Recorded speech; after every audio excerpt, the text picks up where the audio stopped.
Палітычныя вязні, іх лёс, безумоўна, гэтая тэма на першым месцы, а таксама шляхі вырашэння палітычнага крызісу ў Беларусі і іншыя тэмы. Яны гучалі спадарства ізноў і ізноў. Гэтым разам у Берліне, куды накіраваўся кіраўнік народнага антыкрызіснага ўпраўлення Павел Латушка, і ён ужо цяпер з намі на сувязі. Вітаю, спадар Павел. Напэўна, распавядзеце пра падрабязнасці, якія сустрэчы ў Берліне і што вы там робіце. Добрый вечер, рада вас витать. Ну, прежде всего, это уже очередная поездка в Берлин. Главная тема – это связано с тем, что в Германии появилось новое правительство, новое коалиционное соглашение, которое было подписано в прошлом году.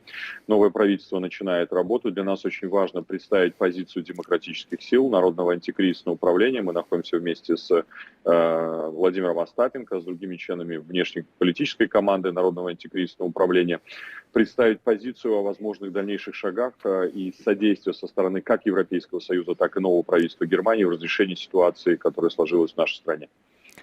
Гэта гучыць дастаткова агульна. А якія канкрэтныя справы вы абмяркоўваеце? Ці гучыць, напрыклад, пытанне універсальнай юрысдыкцыі, ці яна ўрэшце рэшт пачне працаваць? Бо гэта тое, што некаторы час падымаецца ў Нямецчыне. Ну, прежде всего, если мы посмотрим на коалиционное соглашение, которое было подписано правящими партиями в Германии, у нас состоялись встречи практически со всеми представителями этих партий, в том числе и с оппозиционными партиями. Это и партия «Зеленых», это социал-демократическая партия, свободная партия. Как раз-таки, если проанализировать это коалиционное соглашение, там очень четко прописаны направления деятельности нового правительства Германии. Прежде всего, это, конечно, поддержка демократических сил Беларуси, гражданского общества в Беларуси. Это требования по освобождению политических заключенных, добиваться освобождения политических заключенных, использование инструментов санкций, в том числе экономических и финансовых санкций. Также там прописано противодействие возможным планам России, связанным против нашей страны, лишением нашего суверенитета или независимости, создание угрозы на независимости Беларуси, а также проведение демократических выборов в нашей стране. И это как раз-таки стало основой всех тех встреч, которые, порядка 15, наверное, за эти 2 дня мы провели в Германии. Очень важно отметить, что со стороны именно новых властей Германии очень большой интерес к контактам, как в Бундестаге, так в Министерстве иностранных дел, так и в ведомстве канцлера. Главная тема, которая обсуждалась, это, конечно, те 3 инструмента, о которых мы говорили ранее. Непризнание Лукашенко в качестве президента, это признание его уголовным преступником, а также всех лиц, которые содействуют в совершении преступлений. 3 – это санкционная политика, а также угрозы со стороны России. Если мы говорим по признанию его Лукашенко уголовным преступником, а также его сообщников, сейчас в Германии звучит очень активно тема сирийского прецедента, когда офицер спецслужб Сирии осужден к пожизненному заключению в связи с теми пытками, которыми он осуществлял в отношении граждан Сирии. И как раз-таки немецкие политики говорили также об этом, что это очень хороший пример, в том числе пример, который может быть использован и в ситуации с Беларусью. Очень важно именно идти дорогой соблюдения законов и права, верховенства права. И когда нарушаются международные конвенции, конвенция ООН против пыток, как раз-таки мы можем использовать этот пример и этот инструмент для приведения к ответственности тех лиц, которые совершают преступления в Беларуси. Это важнейшая тема, которая звучала. Также тема референдума была затронута в контексте непризнания Лукашенко. Практически от всех политических сил Германии мы получили очень четкий сигнал. Германия не видит возможным признавать право Лукашенко назначать референдумы, плебисциты в Беларуси. Германия не считает возможным вообще проводить референдумы в ситуации, когда в стране такое количество политических заключенных, массовые репрессии, приговоры, пытки, огромное количество белорусов вынужденно покинули территорию Беларуси. Нет неправительственных организаций, невозможно осуществлять наблюдение в стране. О каком народном плебисците может идти речь. В Германии также очень внимательно проанализировали и Конституцию, которую предлагает Лукашенко. То есть проект Конституции абсолютно четко воспринимается немецкими политиками как попытка усиления узурпатором своей власти в Беларуси, для того, чтобы зафиксировать еще большие инструменты власти и влияния на ситуацию в стране. Так что здесь иллюзий нет. Очень важно, что наши взгляды совпадают. Конечно, были наши обращения к новому правительству. Мы надеемся, что в ближайшее время будут определенные месседжи политические и конкретные действия со стороны правительства Германии в этой плоскости. Сапраўды сустрэчаў вельмі шмат. Святлана Ціхановская таксама сустракалася яшчэ раней з канцлер Нямецчыны Ангелай Меркель. Таксама пазней у часе свайго апошняга візіту ў Берлін яна сустрэлася ўжо з цяперашнім канцлерам і з іншымі прадстаўнікамі усіх палітычных сілаў. Я тады асабіста быў у Берліне. Таксама у рэзідэнцыі прэзідэнта Святлана Ціхановская сустрэлася з нямецкім прэзідэнтам. Гэта вельмі важныя сустрэчы і вельмі важна ўсё тое, што вы кажаце, але якім шляхам Берлін бачыць вырашэнне гэтага палітычнага крызісу? Бо размаўляць можна, сустракацца можна, але гэта ўсё гучыць вельмі гіпатэтычна.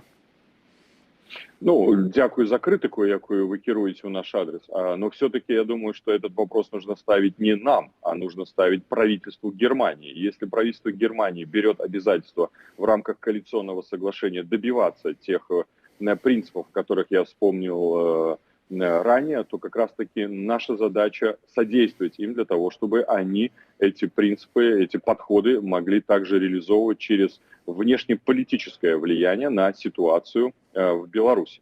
Но прежде всего мы должны с вами понимать, что многое зависит от нас самих. Если демократические силы в качестве объединенной позиции представляют и предлагают гражданскому обществу Беларуси, белорусам, идти на референдум и противодействовать преступлению, которое планирует совершать Лукашенко, то это прежде всего наша с вами ответственность и готовность к действию. Не сидеть дома, а именно пойти на участки и голосовать против преступления, которое планирует совершить Лукашенко. Если мы это не сделаем, никакая помощь Германии, никакая помощь коалиции, никакие встречи не помогут. Если мы говорим об анализе санкционной политики, которая применялась Европейским Союзом до этого и применяется в настоящий момент, то мы неоднократно говорили, я услышал об этом голоса, в том числе со стороны новых депутатов Бундестага. Они считают ошибкой то, что Европейский Союз не услышал демократические силы. И, кстати, наша команда еще в 2020 году очень активно ставила тезис о необходимости быстрых, эффективных, сильных санкций в отношении режима Лукашенко. Тогда, когда белорусы были на улицах. Тогда, когда еще был возможен массовый протест. И сейчас критика звучит и внутри Германии в отношении предыдущего правительства, что это не было сделано, и сейчас это необходимо сделать. Да, если мы говорим про уголовные преступления, то речь идет о том, что есть независимая судебная система, есть независимая прокуратура в Германии, которая рассматривает эти 10 уголовных дел. Но очень важен и политический месседж, политический посыл со стороны нового правительства, что это является стратегической целью, когда право и закон будут превалировать. Да, не хватает воли политической, и об этом мы говорим, что сейчас, например, в правительстве, в коалиции правительства Германии зеленые играют очень ключевую роль. И как раз-таки партия зеленых выступает за приоритетность соблюдения прав человека. Если это приоритет в этой партии, значит необходимо начинать конкретные действия по тем конкретным уголовным делам. Но при всем уважении, я не прокурор Германии, я не министр иностранных дел Германии, и это решение за них я не приму. Если я могу как политик, как дипломат, используя весь потенциал и опыт, убеждать их в том, что нужно действовать быстрее, активнее, системнее, я это делаю. И то, что если за этот день мы провели более 10 встреч, а всего 15 встреч, ну, поверьте, именно об этом и был разговор. Уласна, міністрка замежных справаў Нямецчыны гаворыць пра тое, што ў краіне, дзе каля 1000 палітычных вязняў, палітычная сітуацыя, палітычны крызіс не змяніўся, не развязаўся. Ці ў гэтай сітуацыі няма супярэчнасці ісці на рэферэндум, калі няма умоваў, каб провести нормальный референдум и нормальное голосование? Является ли противоречием то, что мы будем с вами сидеть на диване и смотреть над тем, как очередных белорусов. И вот сегодня мы как раз приводили пример, что если откроем любой телеграм-канал, очередной обыск, очередное задержание, очередной приговор, который выносится в нашей стране, мы можем просто дальше сидеть в квартирах и смотреть, как очередных людей увольняют с государственных учреждений, с частных компаний, только за то, что они подписались за Виктора Бабарыка, только за то, что они выступали против насилия. Мы можем просто сидеть и ждать, когда придет очередь калі мы за нами. пойдем на Тогда мы референдум, соглашаемся, что мы будем пленными. калі мы Если пойдем мы на пойдем на референдум, референдум, значит для нас перестанут это арестовывать? возможность показать свою волю. Но тогда, еще раз говорю, мы можем с вами встречаться на эфирах и только заниматься вот этими разговорами. Поэтому я предлагаю действовать. Есть другой вариант, это два сценария из худших. У нас нет третьего сценария лучшего. Если кто-то имеет третий сценарий, пожалуйста, мы готовы обсуждать, готовы слушать. Если у вас есть, я понимаю, что вы критикуете такой подход, общий подход демократических сил Беларуси. Я только задаю свои питания. Я только задаю свои питания. Вы критикуете скорее. Да, если вы готовы предложить третий вариант, я готов его услышать. Из двух худших вариантов мы выбираем тот, который Спадар Павел, у мяне крышку іншая а не праца. бездействие. У мяне крышку іншая праца. Як у журналіста задаваць пытанні, а не прапаноўваць палітычныя сцэнары, бо я не палітык. Яшчэ адно пытанне. Ці санкцыі і чарговы пакет пра гэта гучыць у Берлине?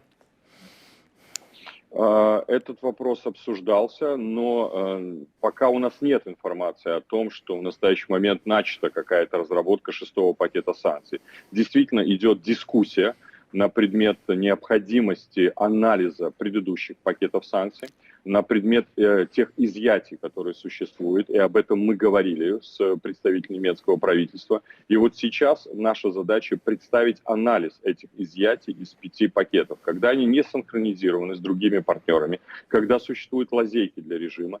И в ближайшее время мы подготовим такой анализ, и мы услышали политический голос Германии, что они готовы это принять, готовы рассматривать и думать о том, как эффективнее это употребить для того, чтобы использовать санкции как инструмент ответственности режима за преступление. Я в данном случае скорее оптимист. Я считаю, что шестой пакет возможен, но для того, чтобы он состоялся, нужно еще поработать над ним достаточно серьезно. Галоўнае, каб не скончылася гэта ўся справа так, як у сітуацыі з Ангелай Меркель, якая ўзяла ды і патэлефанавала Александру Лукашэнку, якога не прызнае Берлін прэзідэнтам.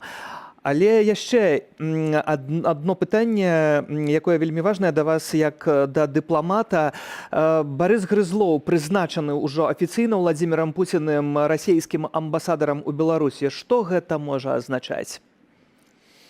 Это та тема, которая также поднималась в ходе наших встреч в Германии. Мы должны четко понимать, что на сегодняшний день дискуссия сводится к проблеме Украины. Все акцентировано внимание на необходимости сохранения и поддержки суверенитета, восстановления территориальной целостности нашей соседки Украины. Но нельзя забывать о проблеме Беларуси, потому что планы России абсолютно идентичные, если не более продвинутые в отношении нашей страны. И угроза нашему суверенитету, нашей независимости очень велика. И мы говорили об этом, что, обсуждая тематику Украины, ни в коем случае нельзя забывать Беларусь. Сегодня существует фактически треугольник. Это Россия, Украина, Беларусь, которая должна быть в повестке. И это мы также услышали на встрече в Комитете по международным делам Бундестага Германии, на встречах в Министерстве иностранных дел Германии. Да, я говорил неоднократно, у нас есть с вами завышенные ожидания от европейских политиков на то, как они должны действовать. У них есть заниженное желание использовать тот инструментарий, который они имеют в своем распоряжении. Наша задача демократических сил попытаться выйти на максимальное эффективное использование тех инструментов, которые обладают европейские страны, в том числе и Германия. Но Германия сегодня, если будет принимать решения, прежде всего в рамках общеевропейской политики. Но вес Германии ключевой. И как раз-таки очень важно, что мы услышали, что новые партии в правительстве говорят о необходимости корректировки политики предыдущего правительства на предмет Беларуси, в отношении Беларуси более эффективной, более принципиальной, если хотите, более жесткой политики. Я надеюсь, что за этими словами последуют и действия. Наша задача их в этом убеждать. Но еще раз говорю, никто, кроме нас, не решит эту проблему. Если мы можем в этой сложной ситуации действовать, то мы идем на референдум и действуем. Если у нас есть другие возможности, мы должны использовать любую возможность бороться с этим ужасным режимом в нашей стране. Спадар Павел, яшчэ адзін момант напрыканцы сёння. Гэтак званыя, канешне ж, беларускія міратворцы АДКБ вярнуліся з Казахстану ў мачулішчы. І вось гэты момант Александр Лукашенко дэманструе свету, што па сутнасці АДКБ можа дапамагчы. Ці вайна з боку Беларусі для Украіны гэта таксама небяспека? Ці гэты момант разумеюць у Берлине? Я думаю, что недостаточно, может быть, не настолько акцентировано. Пришлось, наверное, говорить об этом и говорить достаточно откровенно. Мы должны понимать, что сценарий может выглядеть следующим образом. Создание через полезного идиота, которым является для России Лукашенко, деструктивных моментов, дестабилизирующих моментов на линии государственной границы Беларуси и Украины, для того, чтобы спровоцировать конфликты на границе, используя в том числе и афганский элемент, направление афганских беженцев к границам Европейского Союза, Польши, в том числе Украины, дестабилизация ситуации в треугольнике Украина-Польша, для того, чтобы спровоцировать ситуацию, создать как бы видимость возможной контрдействий со стороны НАТО в отношении Беларуси, что даст повод для России ввести войска на территорию Беларуси. Одним из поводов это, конечно, являются ближайшие учения. В последующем может быть вот как раз-таки эскалация этой ситуации. Мы об этом говорили. Говорили, что если Беларусь теряет свой суверенитет и независимость, если это становится квазигосударством, завтра угроза в отношении Украины еще более возрастут. Поэтому нельзя ни в коем случае из повестки дня исключать тематику Беларуси. Очень важно, чтобы она дальше продолжалась. Да, есть проблема, что сейчас в Европе немножко подзабывают Беларусь. Так вот, как раз-таки эти встречи направлены на то, чтобы о нас не забывали, помнили, и чтобы за этим шли конкретные действия. І дзеля гэтага ёсць палітыкі, як Павел Латушка, як Святлана Ціхановская і іншыя, якія нагадваюць увесь час пра Беларусь. Дзякую вам за гэтую размову. Кіраўнік Народнага антыкрызіснага ўправлення Павел Латушка пра вельмі сур'ёзныя палітычныя сустрэчы спадарства ў Берліне.